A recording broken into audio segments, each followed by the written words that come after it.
નમસ્કાર. રાજદીપસિંહ જાડેજા, જાડેજા બ્રધર્સ કંપનીનો ડાયરેક્ટર અને ફાઉન્ડર. ગઈકાલે એક પોસ્ટ વાયરલ થયેલી જેનો ખુલાસો કરવો ખૂબ જ જરૂરી લાગ્યો એટલે આ વિડીયો બનાવી રહ્યો છું.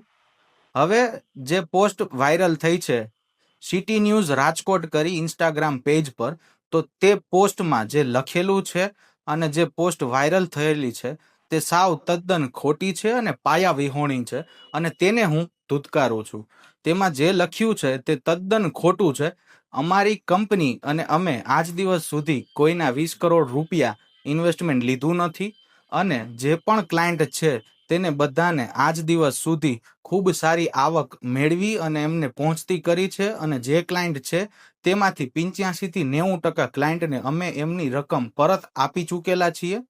અને એ પોસ્ટમાં જે લખેલું છે કે બૂચ માર્યું, ખોટું કર્યું, તો એવું અમે આજ દિવસ સુધી કોઈ કર્યું જ નથી. તો બહુ વહેલા અમે માર્કેટમાં આવી ગયા હોત, પણ અમે અમારો બિઝનેસ, અમને એમ લાગ્યું કે આમાં ગ્રોથ નથી એટલે અમે અમારા ધંધાને સ્ટોપ કર્યો છે અને જે બી ક્લાયન્ટ છે એને એમની રકમ પરત આપેલી છે. હવે જે અરજી થયેલી છે એમનું નામ છે પુષ્પરાજસિંહ જાડેજા. હવે એ પોસ્ટ પણ જે વાયરલ થઈ જાય ને એમાં પુષ્પરાજની જગ્યાએ એને પૃથ્વીરાજ લખ્યું છે, એટલે એ તદ્દન સાવ ખોટી પોસ્ટ વાયરલ કરવામાં આવી છે અને મને અને મારા પરિવારજનોને બદનામ કરવા માટેની એક ષડયંત્ર રચી રહ્યા છે.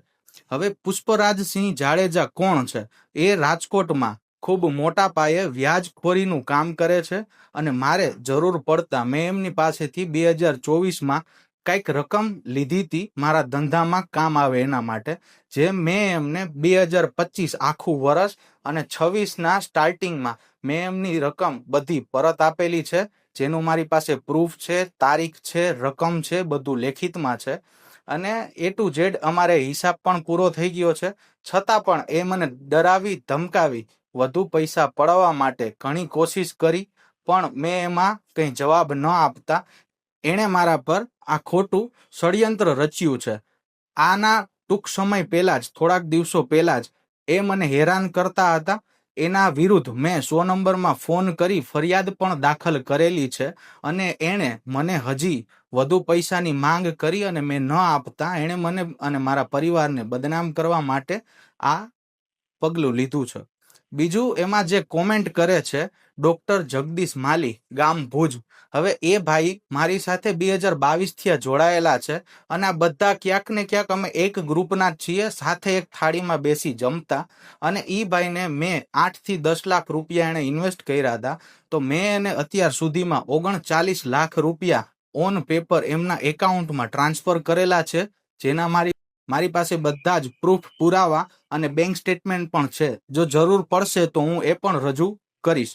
અને રહી વાત આ કે હેશટેગ હર્ષ સંઘવી સાહેબ, તો હું પણ એવું ઈચ્છું છું કે કોઈ મોટા અધિકારીઓ સુધી મારી આ વાત, મારી આ રજૂઆત પહોંચે અને જે આ ખોટા આવારા તત્વો છે, જે ખોટા બીજાને હેરાન કરે છે અને ખોટી રીતના ધમકાવી પૈસા પડવે છે, તો એમના વિરુદ્ધ પણ કંઈક એક્શન લેવાય. અને જો આ જે ખોટી પોસ્ટ વાયરલ કરી છે એ પરત નહીં લે તો હું આના વિરુદ્ધ પણ કંઈ જે પણ યોગ્ય પગલાં લેવાના થતા હશે એ હું અને મારો પરિવાર લેશું. અસ્તુ. જય હિન્દ, જય Bharat. Follow for more updates.